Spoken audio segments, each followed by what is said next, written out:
اطلب العلم أخي فهو درب به نور به ترقى به تحيا عالما حرا فخور. اطلب العلم أخي فهو درب به نور به ترقى به تحيا عالما حرا فخور. بسم اللہ الرحمن الرحیم. الحمد للہ وکفا وسلام علی عبادہ الذین اصطفیٰ اما بعد.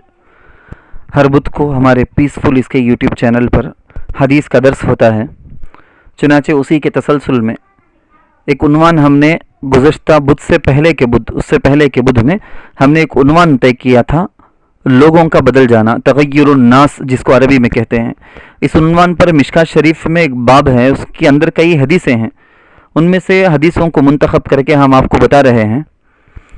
گزشتہ بدھ کو یہ بتایا گیا تھا کہ لوگوں کا ذہن اتنا خراب ہو چکا ہوگا، زمانہ بدلے گا، لوگوں کا ذہن خراب، دین و شریعت سے اتنی دوری ہو چکی ہوگی. اللہ ہزار بار معاف فرمائے کہ چاروں طرف نگاہ کریں، ہر شعبے میں ماحول میں خرابی ہی خرابی. بیان اور واعظ سن کر، کتابیں پڑھ کر، ایمانداری والی شریعت کے احکام کے مطابق اسلامی تجارت کرنے، اسلامی طریقے کے مطابق شادی کرنے، یا ایسا کوئی بھی معاشرے کے اندر بگڑے ہوئے معاشرے کے اندر سسٹم اور سدھار لانے کی کوئی بندہ کوشش کرے گا تو اس کے لیے بڑی پریشانیاں ہوں گی، بڑی پریشانیاں. کوئی آدمی گناہ کرنا چاہے، نافرمانیاں کرنا چاہے، بدعات کرنا چاہے، اس کے لیے تو چاروں طرف سے آسانیاں ہوگی. لیکن کوئی اچھا کام کرنا چاہے، دین پر چلنا چاہے، تو اس کے لیے دین پر چلنا ایسا ہوگا گویا اپنے ہاتھ کے ہتھیلی میں انگار کے ٹکڑے کو، چنگاری کو، انگار کے ٹکڑے کو پکڑا ہوا ہو. وہ جتنی تکلیف دہ ہوتی ہے، بالکل اسی طرح آدمی کو دین پر چلنا مشکل ہو جائے گا. سر پکڑ کر بیٹھ جائے گا کہ یا اللہ میں کیسے کروں. تو اسی کے تسلسل کے ساتھ آج 19 تاریخ 8واں مہینہ 2020 ہے، ذی الحجہ کی 28 تاریخ، 20 پر 8 تاریخ ہے، 1440 پر 1 ہجری، اور چند دنوں کے بعد محرم کا مہینہ شروع ہوگا جو اسلامی نیا سال ہے. اس 1440 پر 2 ہے، 1440 پر 2 شروع ہو جائے گا. بہرحال لوگوں کے بدل جانے کے متعلق رسول اللہ صلی اللہ علیہ وسلم نے فرمایا ہے کہ زمانے کی رفتار دیکھ کر اس کے پیچھے مت چلو. جیسا کہ ایک حدیث ہے، رسول اللہ صلی اللہ علیہ وسلم نے فرمایا لا تکونوا اماعتا تقولون ان احسن الناس احسننا وان اساءوا ظلمنا. مشکات شریف باب الظلم کے اندر ایک حدیث ہے. اس حدیث میں اللہ کے نبی صلی اللہ علیہ وسلم نے فرمایا کہ اماع مت بن جاؤ. اماع کس کو کہتے ہیں؟ اس کا معنی ہے انا مع الناس. اماعتن یعنی انا مع الناس. حضور علیہ الصلاۃ والسلام نے فرمایا ہے کہ یوں نہ کہو کہ لوگ اگر اچھا راستہ اختیار کریں گے تو ہم بھی اچھا راستہ اختیار کریں گے، اگر لوگ غلط راستے پر چلیں گے تو ہم بھی غلط راستے پر چلیں گے. ایسے مت بنو. اسی کو کہتے ہیں اماع. ایسا نہ ہو پھر کیسے ہوں؟ وہ بھی اللہ کے رسول صلی اللہ علیہ وسلم نے فرمایا ہے وَاتِّنُوا أَنفُسَكُمْ ان احسن الناس ان تحسنوا وان اساءوا فلا تظلموا. اپنے آپ کو اتنا عالی ظرف با حوصلہ بناؤ کہ لوگ اگر اچھا کام کریں، تمہارے ساتھ اچھا سلوک کریں تو تم ان کا ساتھ دو، لیکن اگر وہ غلط کام کریں گے تو اس میں ان کا ساتھ مت دو. کسی کی چاپلوسی کے لیے، کسی کی رضامندی، کسی کی خوشنودی کے لیے، کسی کے مال یا دولت کی وجہ سے، کسی کے منصب و مقام مرتبہ اسٹیج کی وجہ سے، اپنی دنیاوی مقاصد کو نکالنے کے لیے برے کاموں میں لوگوں کا ساتھ دیتے ہوئے تم بھی اس برے کام میں نہ لگ جاؤ، اپنے آپ کو نہ بدل لو. یہ امت محمدیہ ایک مقتدا ہے، آئیڈیل ہے، نمونہ ہے، پیشوا بن کر آئی ہے. اس کی نقل دوسروں کو اپنانی چاہیے. پوری دنیا کو اس امت مسلمہ کی نقل اپنانی چاہیے. پوری دنیا اس امت کو دیکھ کر سیکھے کہ کھانے کا طریقہ کیا، سونے کا طریقہ کیا، چلنے کا طریقہ، پہننے کا طریقہ سب سیکھیں. یہ امت دوسروں کی نقل اتارنے والی نہیں.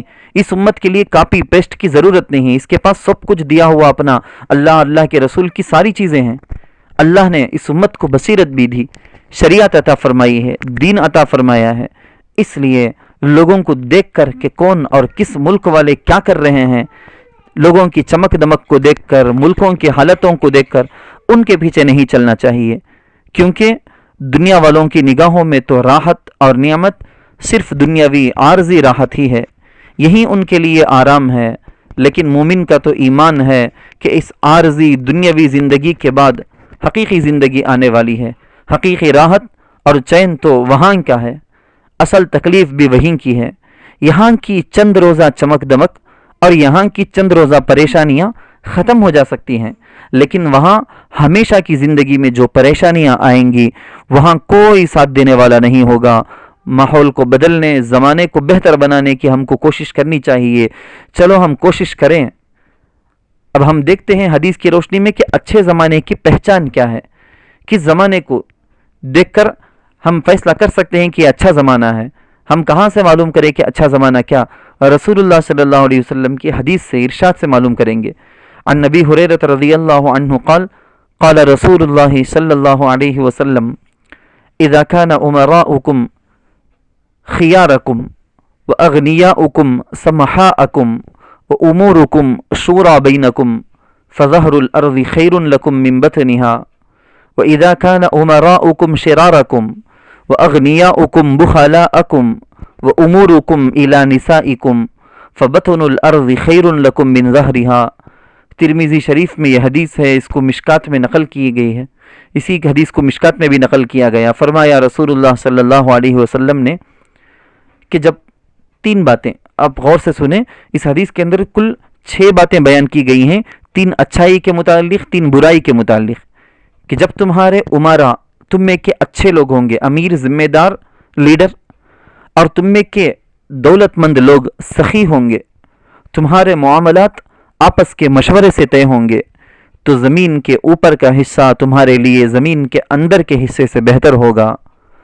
اور جب تمہارے بدترین لوگ تمہارے امراء ہوں گے، تمہارے دولت مند بخیل ہوں گے، تمہارے معاملات تمہاری عورتوں کے حوالے ہوں گے، تو زمین کے اندر کا حصہ تمہارے لیے زمین کے اوپر کے حصے سے بہتر ہوگا۔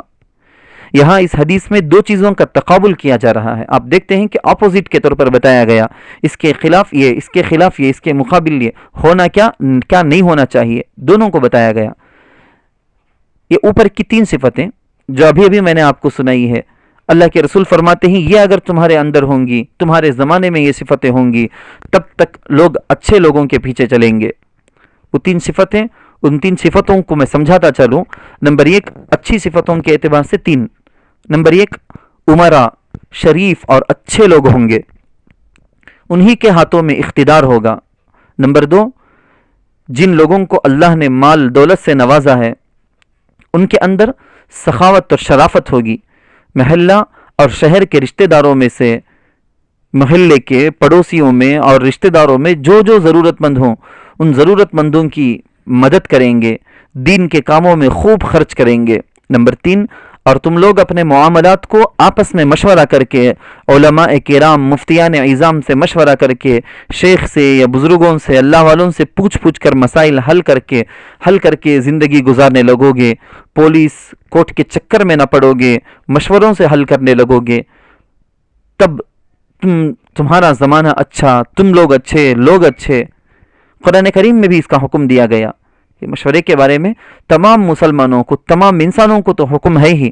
خود صاحب وحی جن کے پاس اللہ کے پاس سے ڈائریکٹ براہ راست حضرت جبرائیل علیہ السلام کا آنا جانا ہوتا تھا، اس صاحب وحی نبی اعظم، نبی پیغمبر علیہ السلام کو بھی اس کا حکم دیا گیا، وشاورہم فی الامر، کہ آپ صحابہ کرام سے مشورہ لے لیا کیجئے۔ اور آگے اہم بات اللہ نے یہ بتایا، فَإِذَا عَزَمْتَ فَتَوَكَّلْ عَلَى اللَّهِ، جب آپ مشورہ کر کے، مشورے کے بعد کوئی فیصلہ ہو جائے تو آپ اللہ پر بھروسہ کر کے عمل شروع کر دیجئے۔ تو سوچے کہ ہم اور آپ کس شمار میں ہیں؟ اللہ کے نبی کو یہ حکم ہے، اللہ کے رسول نے اس بات کو برا قرار دیا، بری بات بتلائی کہ آدمی خود رائے خود بین ہو جائے، خود اپنے آپ کو سب سے زیادہ ہوشیار، سب سے زیادہ عقل مند سمجھنے لگے کہ مجھے کسی سے مشورہ لینے کی ضرورت ہی نہیں، کیونکہ مجھ سے زیادہ کوئی ہوشیار اور سمجھدار ہی نہیں ہے، مجھے کسی کی بھی رائے لینے کی ضرورت نہیں، لوگ تو مجھ سے مشورہ لینے آتے ہیں، اب میں کسی سے مشورہ کروں یہ تو اچھی بات نہیں ہوگی۔ ایسا خیال کر کے کسی سے مشورہ نہ لینا، اللہ کے نبی نے اس کو برا قرار دیا۔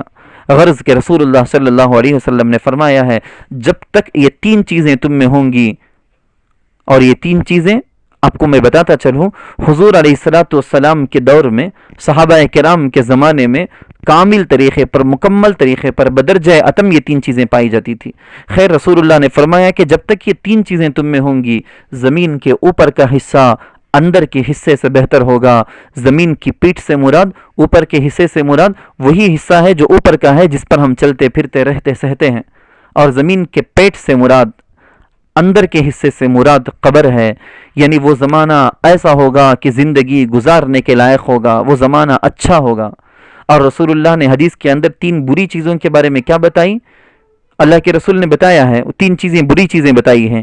جب تم میں 3 خرابیاں آ جائے، نمبر 1، تمہارے سردار، چودھری، بڑے لوگ، پیشوا بدترین قسم کے لوگ ہو جائیں، یعنی بدتر قسم کے لوگ ہی تمہارے پیشوا ہوں، جیسا کہ آج زیادہ تر حالت یہی ہے۔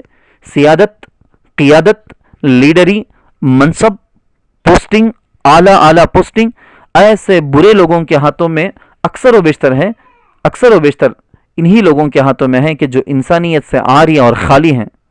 اب سردار اور حاکم بنانے والوں کی ذمہ داری ہے کہ وہ اچھے لوگوں کو اپنا سردار منتخب کرے، مقرر کرے۔ نمبر 2، نبی نے فرمایا تمہارے جو مالدار ہوں گے وہ تم میں سے بڑے بخیل ہوں گے، کہ اللہ کی دی ہوئی سب نعمتیں ہیں مگر خرچ کرنے والا دل نہیں ہے۔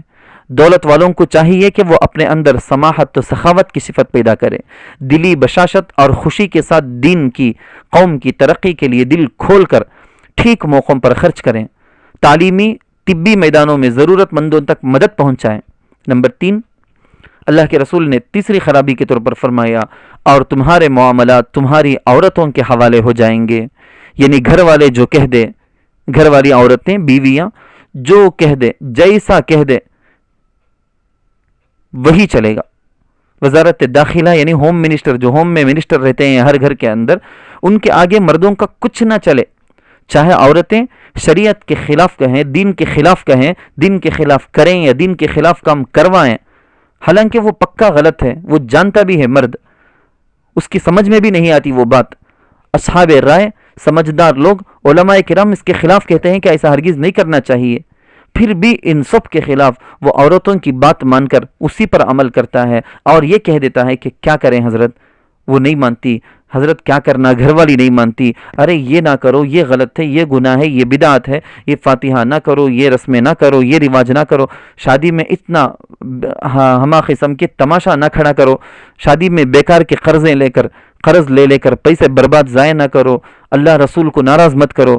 سب سنتے ہیں، سمجھتے ہیں، پھر بھی وہ مرد ایسا بنا ہوا ہے کہ وہ کہتا ہے حضرت میں اچھی طرح 100% کیا 200% سمجھتا ہوں یہ غلط ہے، اچھی طرح سمجھتا ہوں کہ یہ غلط ہے، لیکن میری گھر والی نہیں مانتی، ہوم منسٹر نہیں مانتے۔ اس قدر ان کے آرڈر چلنے لگے، عورتوں کے بارے میں ناقصات العقل، ناقصات الدین کہا گیا ہے، انہی کا حکم مکمل طور پر چلنے لگے، یہ غلط ہے۔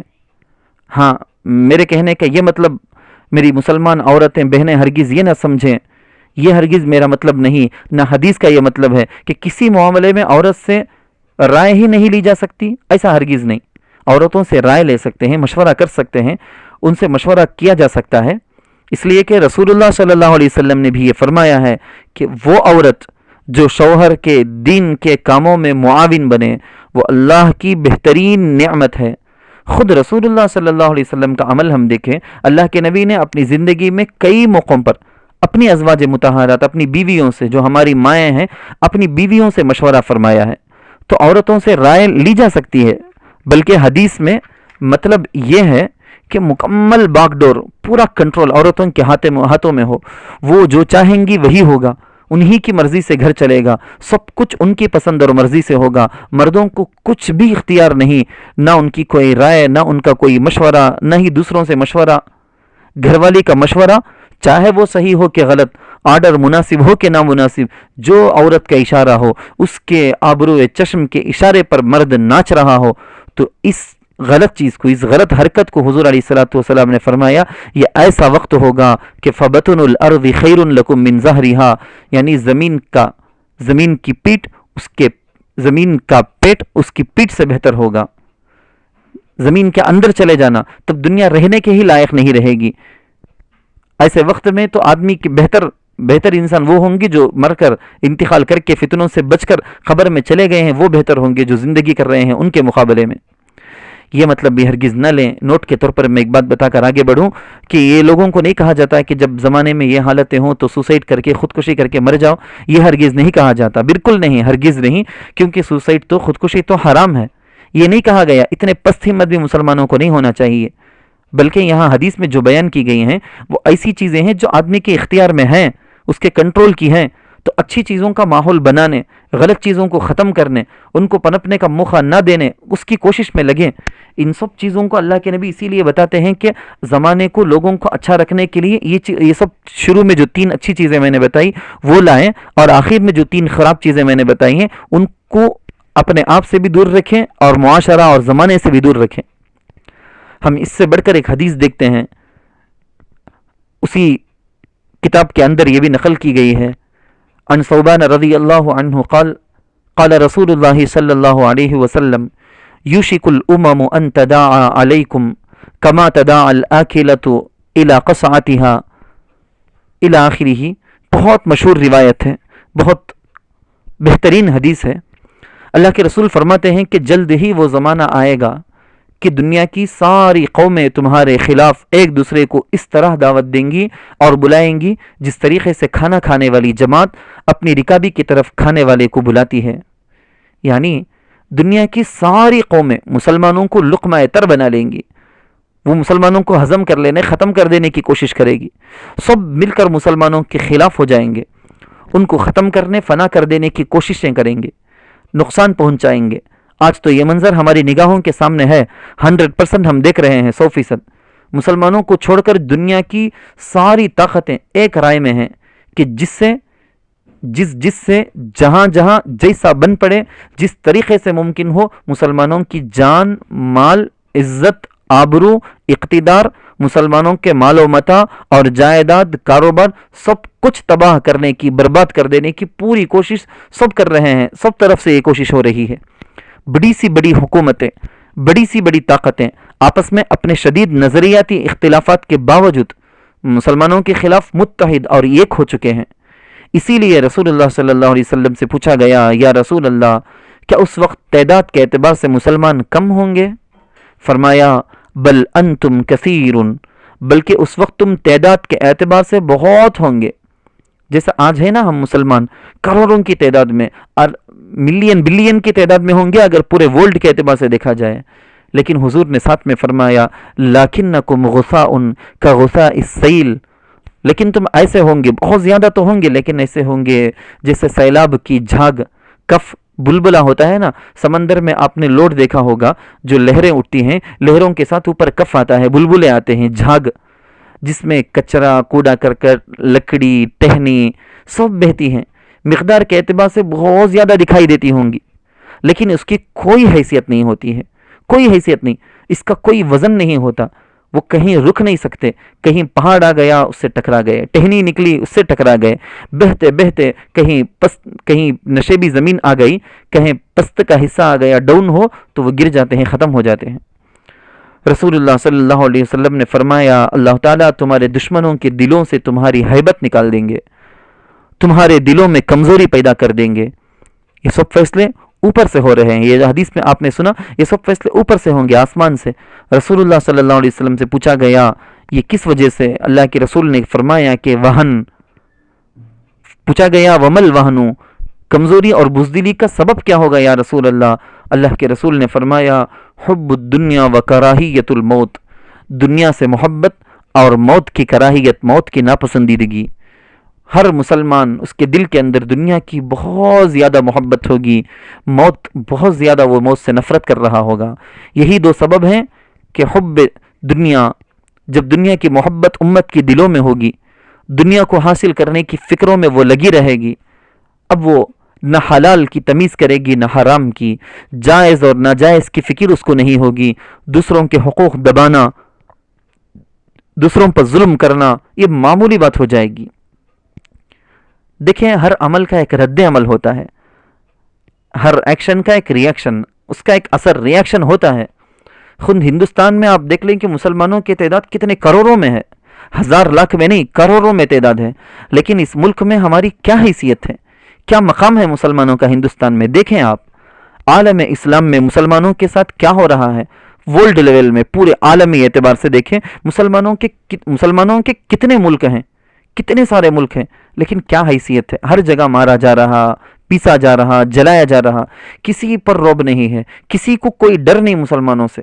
خیر یہ سب خبریں حضور صلی اللہ علیہ وسلم نے ہم کو صرف خبر دینے کے لیے، فار انفارمیشن، صرف بتلا دینے کے لیے نہیں ہے، بلکہ علاج کے طور پر اللہ کے رسول نے کہا ہے کہ دنیا کی محبت دلوں سے ہم نکالیں، آخرت کی فکریں پیدا کریں، موت سے نہ ڈریں، کیونکہ رسول اللہ صلی اللہ علیہ وسلم نے فرمایا ہے حب الدنیا رأس کل خطیئۃ، دنیا کی محبت ہر برائی کی جڑ ہے۔ اللہ سے توفیق بھی مانگیں، کچھ قربانی دینے کے لیے بھی تیار ہوں، زندگی میں تبدیلی پیدا کریں، معیشت، تجارت، طرز زندگی میں تبدیلی لائیں، دنیا کی محبت دل سے نکال دیں، کچھ کرنا پڑے گا، قربان کرنا پڑے گا، کچھ چھوڑنا پڑے گا، تب یہ محبت دنیا کی دل سے نکلے گی۔ آخر میں ایک حدیث معطا امام مالک کی ایک روایت جو مشکات میں ہے، اس کو سنا کر میں اپنی بات ختم کر لوں۔ حضرت عبداللہ ابن عباس رضی اللہ عنہما فرماتے ہیں کہ جس قوم میں بھی خیانت پائی جاتی ہے، آپ نمبر وار دیکھتے جائیں، نمبر 1، جس قوم میں بھی خیانت پائی جاتی ہے اللہ تعالیٰ ان کے دلوں میں مرعوبیت ڈال دیتے ہیں، یعنی ان کے دل میں پوری دنیا کا ڈر ہوگا، سوری دنیا سے وہ ڈر رہے ہوں گے، ہر ایک سے متاثر ہو جائیں گے، چونٹیاں اگر پاؤں کو ہلا بھی دیں تو یہ ڈر جائیں گے، اتنے مرعوب ہوں گے وہ، دوسروں سے ڈرے سہمے ہوں گے۔ نمبر 2، جن لوگوں میں زنا پھیل جاتا ہے تو ان میں موت کی کثرت ہو جاتی ہے، زنا عام، بہت زیادہ عام، کیا مرد، کیا عورت، کیا جوان، کیا بچے، سب میں زنا عام، تو موتوں کی کثرت ہوگی۔ نمبر 3، جو قوم ناپ تول میں کمی کرتی ہے ان کی روزی بند کر دی جاتی ہے۔ ناپ تول میں جو صحیح چل لیتے ہیں غیر مسلمین، چاہے وہ ہندو ہو، عیسائی ہو، وہ صحیح ناپ تول کرتے ہیں تو ان کی تجارتوں کے اندر خوب برکت اللہ دیتے ہیں، وہ 1 سے 2، 2 سے 3 دکان بناتے ہیں، بڑے بڑے ہول سیل بیپاری ہو جاتے ہیں۔ لیکن مسلمان ہے کہ چھوٹی سی دکان ہے، اس میں ناپ تول میں کمی کر کے 10 روپئے سامنے والے کو دھوکہ دے کر کما لینے ہی کو کمائی سمجھتا ہے، جس کی وجہ سے بے برکتی ہوتی ہے۔ 10 روپیہ کماتا ہے، گھر میں 100 روپیہ اس پر خرچ اللہ ڈال دیتے ہیں۔ نمبر 4، جو قوم ناحق فیصلہ کرنے لگتی ہے ان میں خون ریزی عام ہو جاتی ہے۔ ناحق فیصلہ کرنے لگے تو ان کے اندر خون ریزی، ایک دوسرے کو مارنا، مرڈر کرنا، قتل کرنا، یہ ساری چیزیں عام ہو جائیں گی۔ اور اللہ کے نبی نے فرمایا جو قوم بدعہدی کرتی ہے، وعدہ خلافی کرتی ہے، ان پر دشمن کو مسلط کر دیا جاتا ہے۔ اس روایت میں ایک ایک بدعملی کی الگ الگ سزا بتلائی گئی ہے۔ انفرادی برائیوں کی سزا بھی انفرادی، اجتماعی برائیوں کی سزا بھی اجتماعی شکل میں دی جاتی ہے۔ اکیلے ایک آدمی نے برائی کی، اکیلے میں انفرادی میں، تو اس کو سزا بھی ویسی ہی۔ قوم کی شکل میں پوری قوم کے اندر، یعنی 100 کے 80% لوگوں کے اندر ایک خرابی آ جائے گی تو پوری قوم کو سزا بھگتنی پڑے گی۔ اس روایت کی روشنی میں ہمیں اپنے معاشرے کا جائزہ بھی لینا چاہیے، اپنی اصلاح کی فکر بھی کرنی چاہیے۔ اللہ تعالی ہم سب لوگوں کو ان تمام برائیوں سے بچنے کی توفیق مرحمت فرمائے اور نیک اعمال کی توفیق بخشے۔ آمین۔ وآخر دعوانا ان الحمد للہ رب العالمین۔